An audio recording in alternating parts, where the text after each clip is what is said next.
Okay, here we are in session, or rather topic number 6, and we've just had an excellent first session in this topic, hearing about the win, then build, send model of evangelistic disciple making. And we're taking a little bit of a pause here, and we are discussing something that has become relevant in the last few years within the church and within the local church sports ministry movement.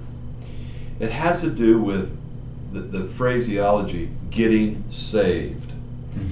And that is offensive to some, it's very positive to others, but we need to talk about this in a couple of ways, Jonathan, and we're going to enter into a dialogue here. I'll set up the dialogue with this story. I was at a sports ministry conference that was attended by a lot of people from the local church and a lot of para-ministries, and it was an excellent conference. And as you can imagine, it often happens in these settings, a lot of the primo people that were up front were professional athletes or coaches. And one of the coaches that was given the platform, if you will, gave a talk that was, well, I live in a Hall of Fame city, and there's a weekly luncheon club every week that 500 guys come to, that you and I could be speaking and they'd still come. And it's all the war stories about being in sport. And he told all those war stories, and it would have fit really well right in that setting at the Hall of Fame. But he kind of threw in one story about how he, quote, got his assistant coach saved. And that was the kind of like the one difference about this talk that maybe wouldn't have been accepted at the Hall of Fame Luncheon Club. And a guy beside me leaned over and said, I think that assistant coach would find that surprising. A couple of speakers later, a speaker gave us a talk about how he was invited to a halftime celebration at a professional game where an athlete was his number was being retired by his professional team. And one of the guys that got up to give a tribute to this guy whose number was being retired talked about how he would have never been able to play in the league if this guy that was being honored that night hadn't helped him learn how to become a professional player. And then he said this statement about this player that was having his number retired. But I would give up all of that, all the professional sports, for that one night that in our hotel room he got me saved. Now it was my turn. I leaned over to the guy and said, have you ever heard of this guy before? He said, no, I've never heard of him. Well, I said, he had a decent career, 7 or 8 years, but the last I knew he was in prison. Drug addict, tried to burn a house down around his wife, not allowed to be around his kids, but I guess he's saved.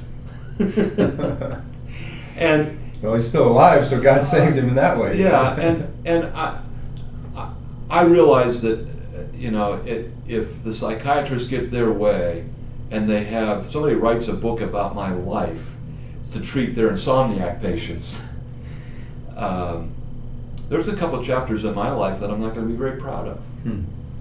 So this is not meant to make any critical, judgmental statement about some of these guys, but rather to talk about this basic theory about getting saved. And I think when we talk about the evangelistic disciple-making process and the mission of the church, we often have to ask ourselves the question, is getting saved, or whatever your denomination and whatever your background says is what we're doing in this disciple-making, is it the end? Is it the beginning? Is it a midpoint? How do we understand this? And in the real academic settings, it's called soteriology. In other words, the study of salvation or getting saved or coming to Christ. And some people say, all I got to do is get them baptized and that's it. Yeah. And there's, various theological perspectives. But here's where I want you to enter in a little bit with some dialogue with me, Jonathan. It has to do with I think how we envision this soteriology, we envision it in such a way that how we envision it impacts what we do. And this is a lot of the reasons why a lot of churches have kind of thrown out the sports ministry, because they look and they say, well, people wrote out on a card, or they came forward at a service or something, but we never saw them in church again. Mm-hmm. And okay, all those people that had these youth leagues done in our church, they all signed these cards about they had made some decision for Christ, but we don't see discipleship, and we don't see the church growing. You have any thoughts or reactions? Yeah, well, internationally, we've transported this model of soteriology into other cultures. We mean Americans. Or the Western Christianity, Western faith. So that all you have to do is pray a prayer, raise your hand, and you're in. And, this is pretty evident in Africa. And I've seen this too myself, having worked in a lot of African countries. Now, this is not to put down this decision that people make at that moment, right, because right. I think ultimately we would agree that at some point there has to be a point where you decide to follow Jesus. And there's nothing that I'm saying that should be construed as being against that or anti that. But what happens is, and the way I've seen it, is we say someone has to come to faith or be saved first, and then we disciple them to be a follower of Christ. Mm-hmm. And I don't know if that's I don't think that's the biblical model, because you see people who at different points, yes, they made a one-time decision maybe, but then Jesus went with them to teach them or to help them to become a disciple, a learner and a follower. And I was recently in Nepal, and I was talking with some sports minister guys there, and I said, so what are you guys doing in the area of follow-up? And they said, well, we don't have any follow-up. And I said, well, why not? And they said, well, because no one is coming to faith. Now, if you know anything about Nepal, it's largely Hindu and Buddhist population, and the Christian population is only about 2%. And so they were expecting this model that we have to work. And as long as nobody was there praying the prayer and raising their hand, then they didn't have any follow-up to do. And so I said, okay, let's take a look at this in a different way. And we've talked in our previous trainings about Jesus' model of sending in Luke chapter 10. And if you look at Luke chapter 10, you see that Jesus called the disciples to go and to look for persons of peace. So these are people that God is already working on. He's either working in their heart, or for some reason they feel like they have to see him, like Zacchaeus or the woman at the well, who he speaks truth to, and then she starts to realize, oh, this could be the Messiah. Or Lydia, for example, who is a God follower but has never understood the gospel and known Jesus. And so I said, how about we look at it from this perspective? These teams that you play in soccer, because they have a soccer field and they invite these Hindu and Buddhist teams to come in and play, these teams you play, maybe there's 2 or 3 persons of peace on those teams. So what if you go in and say, okay, we'll be as bold as we can be, but we're also going to be intentional about trying to find these persons of peace who are not ready to make a decision, but are on the Engel scale. They're closer to the positive side than they are the negative side. And that was in a previous video that we did, right. Engel scale, helping people move from way far away from Christ to strong disciples. Right, because evangelism is a journey. It's not a one-time thing, and we've made it a one-time thing. And so, it's estimated that someone has to hear the gospel between 10 and 15 times before they finally respond to it. So you don't know where they are, but on that scale, but a person of peace, they may be at a 7 or 8.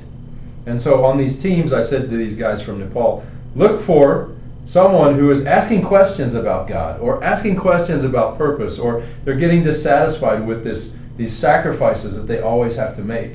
And I said, then engage these persons of peace and try to get them into a group where then you can help them to go through a discovery process to discover God and become a follower of Christ as they're being discipled to become his follower. And it clicked for them. They were like, yeah, that's exactly what we need, because previously, the year previous, they had a professional team that came in, and that did this traditional form of evangelism. Testimonies at halftime, passing out tracts, bold proclamation of the gospel. And actually, the soccer federation president shut them down, and he said, "You're not going to be allowed to do any more games publicly because this is not what we're about."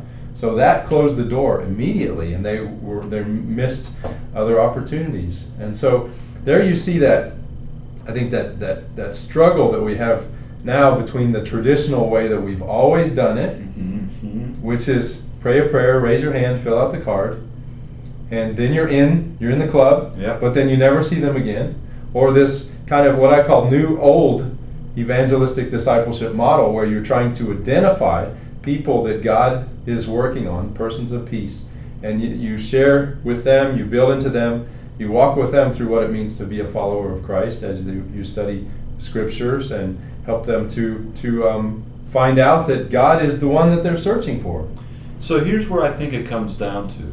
I think that what we're talking about is no little thing. Mm-hmm. I think that this is the crux of the issue for the sports ministry movement in large, en masse, around the world, paraministries and local church, but particularly for the local church part of that movement.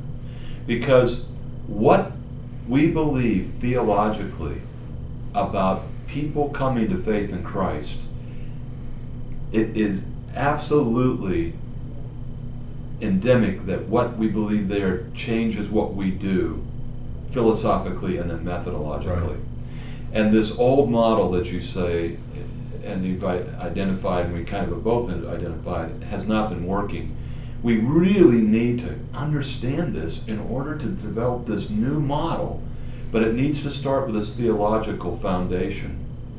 And let me kind of maybe wrap up this section or this dialogue we're having with another little story. I was working at the local church as a sports minister, and we had a very amazing sports ministry. And one Monday morning I walked in and my office desk was strewn with little cards.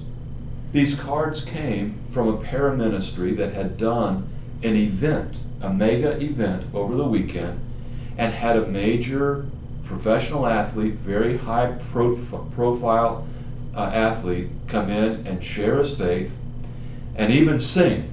He's gifted musically. That musical athlete we're talking about, There you go. he did both.